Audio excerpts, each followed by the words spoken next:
আসসালামু আলাইকুম প্রিয় বন্ধুরা, আজকে যে মোবাইলটা নিয়ে আসলাম এটার মডেল নাম্বার হচ্ছে স্যামসাং A21s। হ্যাঁ, যখন আমরা চার্জে লাগাই চার্জে মোবাইল দেখাইতেছে রানিং, হ্যাঁ একটা এম্পিয়ার নিচ্ছে যে রানিং এম্পিয়ার। আর যখন আমরা পাওয়ার সুইচ প্রেস করি সেট চালু হইতেছে কিন্তু ডিসপ্লেতে আলো বা লেখা কোনো কিছু আসতেছে না। হ্যাঁ, তেমন তো অবস্থায় দেখেন এটা মূলত সমস্যাটা আমরা স্টেপ বাই স্টেপ যদি ভিডিও দেখেন সর্বোচ্চ 2.5 মিনিটের একটা ভিডিও, 2 থেকে 2.5 মিনিটের ভিডিও, আপনি একটা কাজ টোটালি স্টেপ বাই স্টেপ দেখলে আপনার কাজটা কমপ্লিট শিখতে পারবেন এবং দেখতে পারবেন। যারা নতুন আইসি কাজ করে তাদের জন্য খুবই হেল্পফুল হবে এটা। হ্যাঁ, তো দেখেন আমাদের যে বিপিএস পাওয়ারের সাথে সম্পৃক্ত যে কয়েলগুলো আছে সেগুলো চেক করে দেখলাম। এখানে আমার পুরো সেকশনটা আমরা চেক করতে হবে। হ্যাঁ, তো দেখবো যে আমাদের পুরো সেকশন কোথাও না কোথাও কোনো শর্ট আছে কিনা বা লিকেজ আছে কিনা এগুলো সবগুলো খেয়াল করতে আমাদের। দেখেন এই যে ক্যাপাসিটার দুইটা শর্ট দেখাইতেছে, দেখেন এদিকে মাপ দিলেও গ্রাউন্ড দিতেছে, এই সাইডেও গ্রাউন্ড দিতেছে। হ্যাঁ, তো ডায়োডের এই সাইড হলো বিপিএস পাওয়ার আর এই সাইড হলো আমাদের অ্যানোড সাইড, এই সাইড। হ্যাঁ, তো আমাদের অ্যানোড সাইডে শর্ট, ডিসপ্লের যে অ্যানোড সাইড যেটা বলতে যে অ্যানোড ডাইরেক্ট ডিসপ্লে কানেক্টরে যেই এলসিডি এ যেটা লেখা থাকে ডায়াগ্রামে ওই সাইডটা আমাদের শর্ট আছে। হ্যাঁ, তো ওই সাইডে যদি শর্ট আমরা কী করবো, এখন দোয়াতেরাপি দেওয়ার পর আমরা ডায়োডের এক প্রান্তে মানে যে অ্যানোড সাইডটা আছে অ্যানোড সাইডে যদি আমরা ভোল্টেজ ইনজেক্ট করি তাহলে আমাদের শর্টটা কোনটা এক্স্যাক্টলি শর্ট সেটা খুঁজে পাবো। তো এখানে একটা ক্যাপাসিটার শর্ট হয় সবচেয়ে বেশি, এই যে দেখেন এই যা।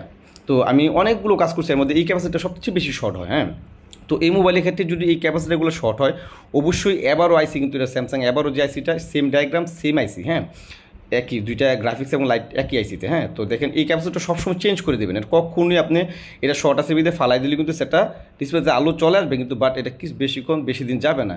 কারণ এখানে এইটা একটা ভোল্টেজের লাইন, ডিসপ্লেতে যে ভোল্টেজটা ঢুকে আমাদের অ্যানোড সাইড যেটা অ্যানোড এবং ক্যাথোড যেটা, এই অ্যানোড সাইডে যে ভোল্টেজটা ঢুকে এই ক্যাপাসিটারগুলো হইয়া এবং ডায়োডের এই প্রান্ত হইয়া যে প্রান্ত ভোল্টেজটা ইনজেক্ট করলাম এই প্রান্ত হইয়া সরাসরি ডিসপ্লে কানেক্টরে চলে গেছে। হ্যাঁ, তো এইখানে যদি ভোল্টেজের কোনো কমতি হয় বা এখানে ক্যাপাসিটার ব্যবহারই করছে আপনার ভোল্টেজটাকে পিউরিফাই করার জন্য বা ভোল্টেজের প্রোটেকশন দেওয়ার জন্য। তো আপনার যদি প্রোটেকশন এখানে কম থাকে তাহলে তো মোবাইলের সমস্যা হইতেই পারে। তো কী হয় যদি এই ক্যাপাসিটিগুলো চেঞ্জ করে, ওই দেখেন আমাদের শর্ট কিন্তু অলরেডি চলে গেছে, যদি আপনি চেঞ্জ না করেন তাহলে কী হয় আপনার এই মোবাইলে দীর্ঘদিন চলবে না, কিছুদিন পরে দেখা গেছে আবার সমস্যা হয়ে যাবে। হ্যাঁ, এই জন্য আপনি সবসময় এই মোবাইলের এই ডায়াগ্রাম যেটা এবার ওর যে আইসিটা ব্যবহার করা হয়েছে বা A21 যে আইসিটা ব্যবহার করছে এটার যে কোনো পার্টস আপনার সমস্যা হলে অবশ্যই লাইটিং এবং গ্রাফিক্স সেকশনে একটা পার্টসও কম্পোনেন্ট আপনি মিস করতে পারবেন। যদিও এর ক্যাপাসিটার অন্য ক্যাপাসিটি তো অন্য পার্টস হলে তো অবশ্যই লাগবে, আর ক্যাপাসিটি হলো আপনাকে কখনো অবহেলা করবেন না, অবশ্যই লাগিয়ে দেবেন। হ্যাঁ, লাগিয়ে দিলে সবচেয়ে বেটার হয় এই মডেলগুলোতে। হ্যাঁ, তো দেখেন ডিসপ্লে কিন্তু আলো অলরেডি চলে আসছে। হ্যাঁ, তো আমরা দেখবো মোবাইলটা আমাদের মূলত সমস্যা ছিল আমাদের একটা ক্যাপাসিটি শর্ট থাকার কারণে কিন্তু এই সমস্যাটা হয়েছিল। হ্যাঁ, তো আজকে পর্যন্তই।